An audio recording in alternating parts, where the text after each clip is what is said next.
Welcome back, everybody. Today we are doing another JK show with a little bit of B to throw in there. We got Jeff, Kenny, and Brandon again. We're bringing you day two of the State of the Franchise edition. Thanks for joining me, guys. Are you ready to do this? I am ready. I'm ready as a doorknob.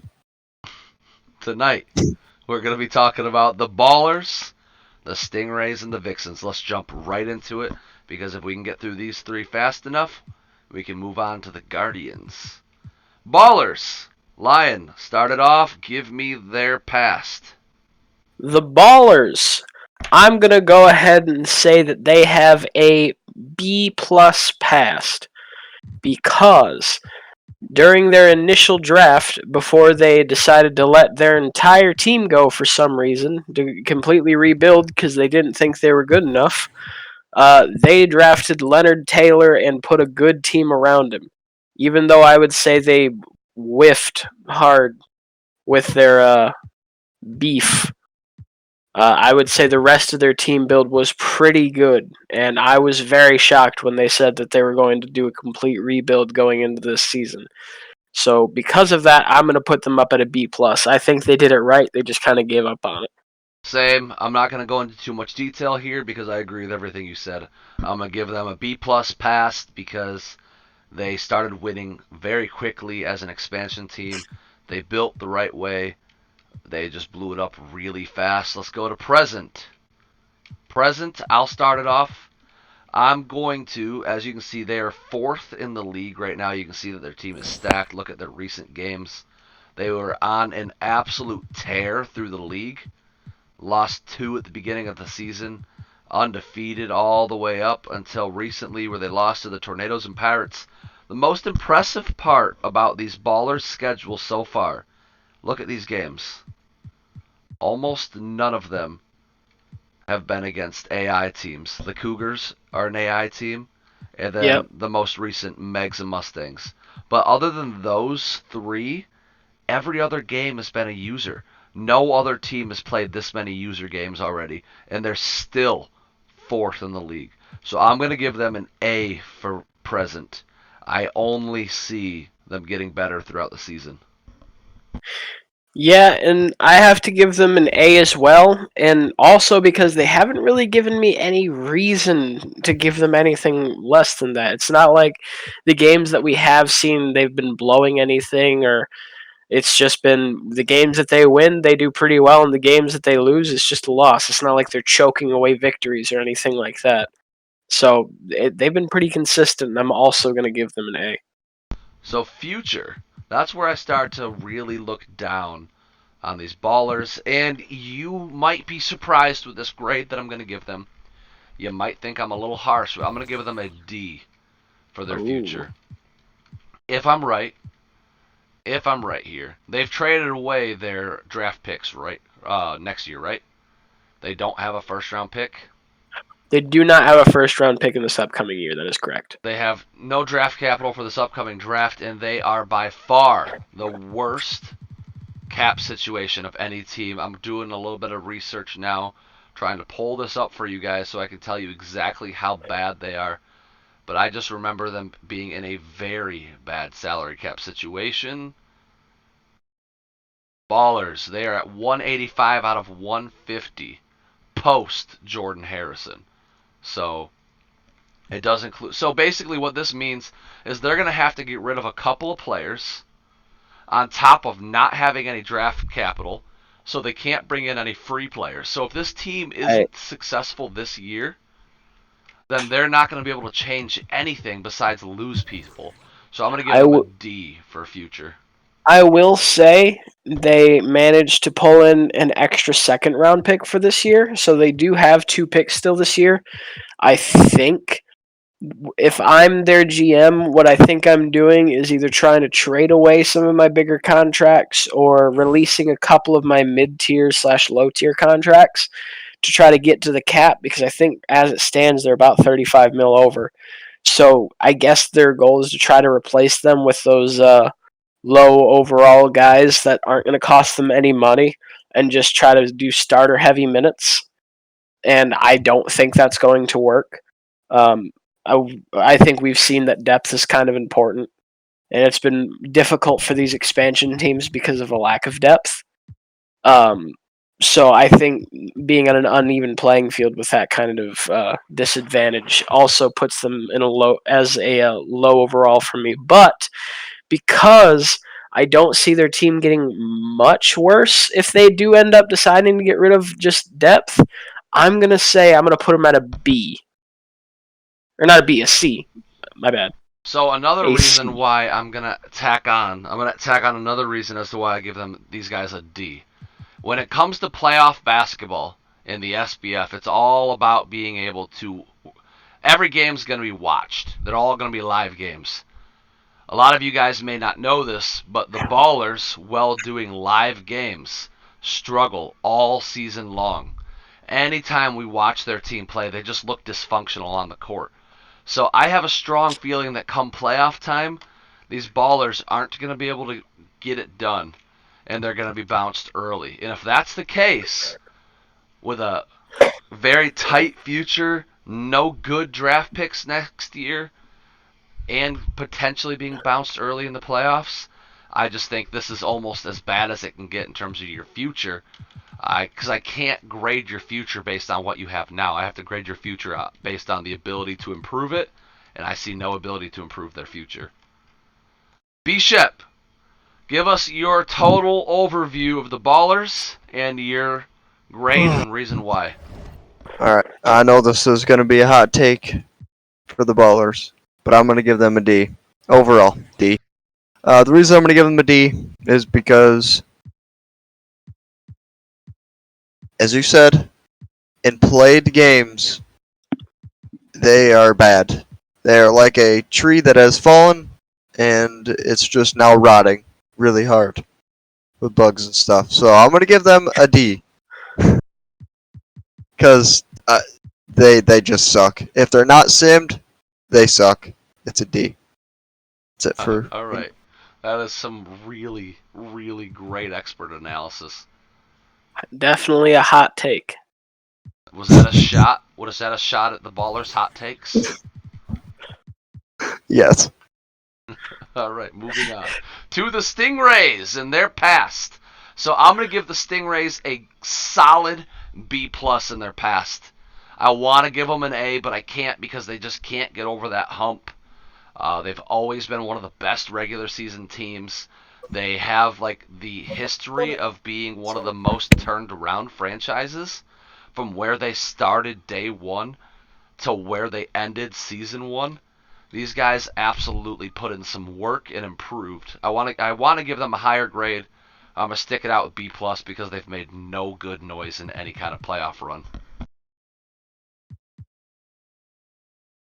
Yeah, in their past, I'm gonna agree with the B plus. That finals run that they had in season 2, it was so impressive what they did to get past the Tornadoes to get there, and they just absolutely wet the bed in the finals. They just lost uncompetitively 2-0, and since then they haven't done anything to make noise in the playoffs, and they haven't really looked like they're better now than they were then. So while that was an impressive run, since then, there's been a lot of time since then, they have not looked like they've gotten better or at that point again. So I'm going to also say B plus just because of how good that run was. All right, and in the present, I'm going to be giving the Stingrays a B plus as well. I can't go into the A range because this team has had some bad losses. Lost to the Yetis, lost to the P-Bears, lost to the Ballers twice. These guys, especially the Polar Bears loss, that's just one of those inexcusable losses. The Polar Bears are actively blowing up their team and trying to lose games, and one of the best teams in our league lost to them. How can I then turn around and expect you to beat a team 3 times in the postseason? So I'm struggling to give them an A on the positive side of things. These guys were the ones to dethrone the Red Hot Bobcats. If anybody's going to accredit the stop to the Bobcats run, If we're gonna credit that to anybody, it's got to be the Stingrays. Ever since the Stingrays took care of business and beat the Bobcats in this game here, the Bobcats have not been the same. So I'm gonna give them a B plus. Well, I think you could view that Bobcats game in one of two ways. You could say that the Bobcats weren't the same since then, or the Bobcats were hot to begin the season and they're kind of showing their true colors, and that kind of started with the Stingrays. So it's kind of hard to call that Bobcats win impressive for me, considering how poorly the Bobcats have performed recently. And on top of that, when I look at their team, and I've some of the games that we've seen, those losses against the Ballers were big. I don't know if I'm willing to say I would put anything on them being a championship contender as they are right now. So I have a hard time putting them in that B plus range. But I definitely don't think they're a bad team by any means. I mean, we've seen them. So what We've is seen a their couple of their grade? games. So I'm going to put them at a little bit lower B. All right, now the future. So the Stingrays' future is where, for me, I have a hard time as well. I'm just gonna give these guys B pluses across the board. The reason I'm grading their future a little bit higher is they've already announced the release of Maxi. They're cashing Maxi in for a first round pick at the end of the season. Remember, that was a one-time offer that we gave to GMs. Another thing that I like about these Stingrays' future is that they have a couple of players. Joe Nichols, they traded for their first round pick this year for this guy. If you look at his numbers, he's been putting up great numbers, and you look at that overall, he's low enough to not take up any cap space for the Stingrays. So their cap situation is in pretty good hands when they lose Maxi, and then they have the ability to do something with Roberson. He hasn't been good or bad for them. I mean, Roberson's just a unique player, as you see, power forward, shooting guard there. So they have a couple of expendable players, and part of their big three that's absolutely a great player, C.J. Thomas. I've heard rumors about possibly C.J. Thomas being available for the right price. So I see a lot of value, and I mean, talk about Randall and Dyson. If the Stingrays ever start to struggle, could you think about what kind of packages would be brought in to grab one of those two players? Especially if you're looking for draft capital or something along Man. those lines. So You could get a fortune. the Stingrays have a lot of player value. They have a good cap situation, and their draft picks are good. Nothing great, just good. That's why I'm giving them a B. Yeah, I'm kind of in the same boat where I agree that everything's in a good situation, and they still have their extra two for second rounders that they got in trading with the Talons when the Talons traded up for Junior Rollins. So they've got a plethora of depth coming up for these next couple of drafts, even though they don't have their first round pick this year. So I'm considering all of that player value, their good cap situation, and not being in a bad draft capital situation, I'm gonna go ahead and put their future as an A minus. I don't see this team getting any worse. All I right, don't think there's a Bishop, chance you know they what could. to do. Hit us with that analysis. No, I'm gonna hit it with a B plus. The reason I'm gonna give them a B plus is because they beat me in the championship a couple years ago, and that's all I got. I'm gonna give her a B plus. Okay. Okay. No hot dogs, no hamburgers with that one? No, neither of those. No trees. No trees with that one either. All right, well, we're All right. moving on. Not even some wood. All right, settle down. The next team that we're going to evaluate are the Vixens, and we're going to skip their past because we're going to give them an NA. They're an expansion team. We're going to go straight to the present. These Vixens are weird. I don't know how I feel about these Vixens yet. They look so good at times, and they look so bad at times. As we do like a recap of their season here, you see they started out so cold, losing to the Assassins, the Polar Bears, and the Stingrays. But then they turn around and they beat the Assassins by 21. They turn around and they've won a lot of really tough games. Then they go ahead and they lose to the Ballers by just 1. I mean, besides opening week, they lost to the Ballers by 1, and they had an overtime loss here to the Rattlesnakes. So they've really looked good since the initial fall apart. So for right now, I'm grading them the same as I graded the Stingrays. I look at them as the exact same as the Stingrays. I'm going to give them a B+. The Vixens have a talented roster. They have the potential to be an A+ present, but they're just not playing well right now. Their offense, they're just not meshing well. Eddie Lyons recently inserted into the starting lineup. We'll see what that does for the team, if they get any better or if they get any worse. I think it's going to make them a lot better. The one thing that these Vixens do have going for them is a great, and I mean great, bench. They only have 3 players, but when these 3 players come in, Lyons, Gaffney, and Little, they make a difference right away. They're one good big man, because I mean Little's only 6'9". He's not, as you can see, a weak rebounder, very poor defender. Little's not a good very big much, man. very much an offensive threat. Yeah. If they can get a good backup big man, this team could be completely different. But for now, I'm going to give them a B+. Yeah, I have no disagreements there, really. I think that was a really good comparison, putting them on the same level as the Stingrays. And I'm a little bit higher on the Vixens than I am the Stingrays, just because what I've seen out of them in the limited amounts of games that I've seen the Vixens play. What you're right, they don't click a lot of the time, but when they click, they're so scary. And like seeing that kind of potential is what puts me at a B+ for them. And I think when we see them clicking is when they have a shooter out there to space the floor. When Gaffney comes out, or Mike Welker starts shooting threes, or Eddie Lyons comes in. So having Eddie as a starter, I think, could absolutely change some things for this team. And I'm not going to be surprised if they become absolutely lights out by stretching the floor a little bit more. Yeah, I could definitely see that. So we both got our present. Let's go ahead with the future. Vixens are staying quiet. They still have their first round pick. I'm going to do some research right now, look at their salary cap situation. But they are one of the few teams that haven't traded that first round pick yet. Vixens are 20 mil over. 20 mil over. They have a Jerry Little that's very expendable, and that would put them 5 mil over.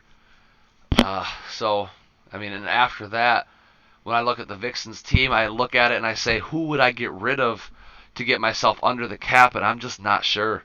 I don't know which piece to this team you can move and not completely break the Jenga pile.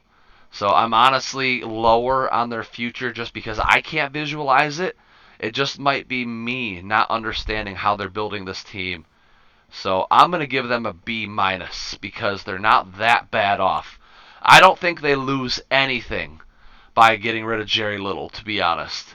And then they're only 5 mil over the cap. So they have to make one tough move, and I'm confident that this GM could make the right call and make the right move. And they still have their first round pick. So I'm going to give them a B-. Yeah, I think that's a really good summary. I'm looking over their team and I'm looking over their roster, or their situation around the roster, and it's hard for me to see. It's hard for me to find a move that they can make without possibly trading a starter, potentially upgrading, maybe including a Jerry Little or including some draft capital, and trying to lower their salary cap to below that mark. That's just so tough when you're that saddled with salary and you've only got like 8 players deep. So it's hard for me to say that I could see a realistic move that makes them better or stay as good. So I'm going to put a B-. Now, just because I love talking Vixens basketball, if I just want to put it out there because I always like to make hot takes and see if it comes true. Hot takes. So I'm going to put it on the record that if I had to pick somebody to move out of this team, I'm going one of 2 ways. My first choice is Mel McDaniel. I think he's the safe option. It would clear you 20 mil because he's a 93 overall. So he's my safe option. I think that impacts your team the least. But the risky option that I'm also really debating would be